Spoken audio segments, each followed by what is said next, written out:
কাশ্মীরে সন্ত্রাসী হামলাকে কেন্দ্র করে পাকিস্তানে হামলা চালিয়েছে ভারত।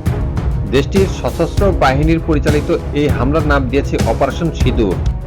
ভারতীয় সেনাবাহিনীর সিনিয়র 2 নারী অফিসারের নেতৃত্বে নয়াদিল্লিতে অনুষ্ঠিত এক প্রেস কনফারেন্সে অপারেশনের বিস্তারিত তথ্য তুলে ধরা হয়েছে। বুধবার 7 মে ভারতীয় সংবাদ মাধ্যম এনডিটিভির এক প্রতিবেদনে এসব তথ্য জানানো হয়। প্রেস কনফারেন্সে নেতৃত্ব দেওয়া 2 নারী অফিসার হলেন কর্নেল সোফিয়া কুরেশি এবং ভারতীয় বিমান বাহিনীর উইং কমান্ডার ভূমিকা সিং। এই হামলাকে ভারতের সন্ত্রাসবাদের বিরুদ্ধে দৃঢ় অবস্থানের প্রতীক উল্লেখ করে প্রতিবেদনে বলা হয়, পেহেলগামে 26 জন নৃশংস হত্যাকাণ্ডের প্রতিক্রিয়া হিসেবে এই হামলা চালানো হয়েছে। নারী অফিসারকে এই প্রেস কনফারেন্সের জন্য নির্বাচন করার কারণ ও তাৎপর্য নিয়ে ব্যাপক আলোচনা চলছে, যা ভারতের নারী শক্তি এবং সাংস্কৃতিক বার্তার প্রতিফলন হিসেবে ধরা হচ্ছে। কনফারেন্সের কর্নেল সোফিয়া কুরেশি বলেন, মোট 9টি সন্ত্রাসবাদী ঘাঁটি ধ্বংস করা হয়েছে। বিশ্বাসযোগ্য গোয়েন্দা তথ্যের ভিত্তিতে সীমান্ত পেরিয়ে সন্ত্রাসে জড়িত থাকাদের লক্ষ্যবস্তু নির্বাচন করে হামলা চালানো হয়। তিনি বলেন, অপারেশন সিঁদুরে পাকিস্তানে কোনো সামরিক স্থাপনাকে লক্ষ্যবস্তু করা হয়নি। উইং কমান্ডার ভূমিকা সিং বলেন, ভারত তার প্রতিক্রিয়ার যথেষ্ট সংযম দেখিয়েছে, তবে পাকিস্তান যদি পরিস্থিতি ঘোলাটে করার জন্য কোনো ভুল পদক্ষেপ নেয় তাহলে ভারতীয় সশস্ত্র বাহিনী পাল্টা জবাব দেওয়ার জন্য প্রস্তুত রয়েছে। উইং কমান্ডার ভূমিকা সিং ভারতীয় বিমান সেনার একজন বিশিষ্ট হেলিকপ্টার পাইলট। তিনি ন্যাশনাল ক্যাডেট কর্পস এ যোগ দিয়ে পরে ইঞ্জিনিয়ারিং পড়াশোনা শেষ করেন। 2019 সালের 18 ডিসেম্বর তিনি ফ্লাইং ব্রাঞ্চে স্থায়ী কমিশন পান।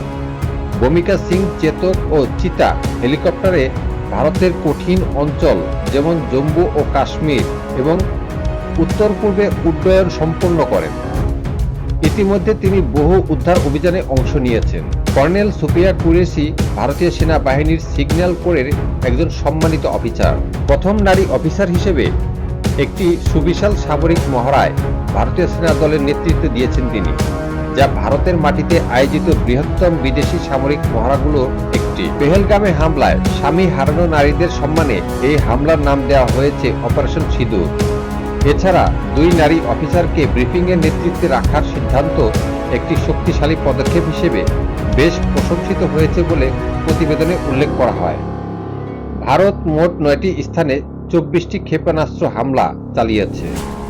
এসব হামলায় মুজাফফরবাদ, কোটলি, বাহাওয়ালপুর, রাওয়ালকোট, চাকসওয়াড়ি, ভিমপার, নীলম ভ্যালি, জেলমস এবং চাকওয়া সন্ত্রাসবাদী ঘাঁটি ধ্বংস করা হয়। সব ঘাঁটিতে হামলায় 70 জন সন্ত্রাসবাদী নিহত এবং আরও 60 জন আহত হয়েছে বলে দাবি ভারতের।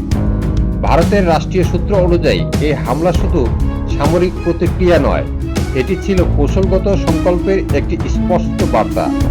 ভারত সরকার এই হামলাকে পরিমিত, উত্তেজনাবিহীন, সামঞ্জস্যপূর্ণ এবং দায়িত্বশীল প্রতিক্রিয়া হিসেবে দেখছে, যার মাধ্যমে তারা নিজ দেশের সীমান্তে কোনো রকম সন্ত্রাসী হামলা মেনে নেবে না বলে জানান দিচ্ছে।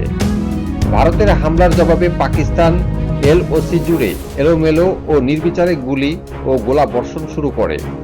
এসব হামলায় জম্মু ও কাশ্মীরের 10 জন বেসামরিক নাগরিক নিহত হন।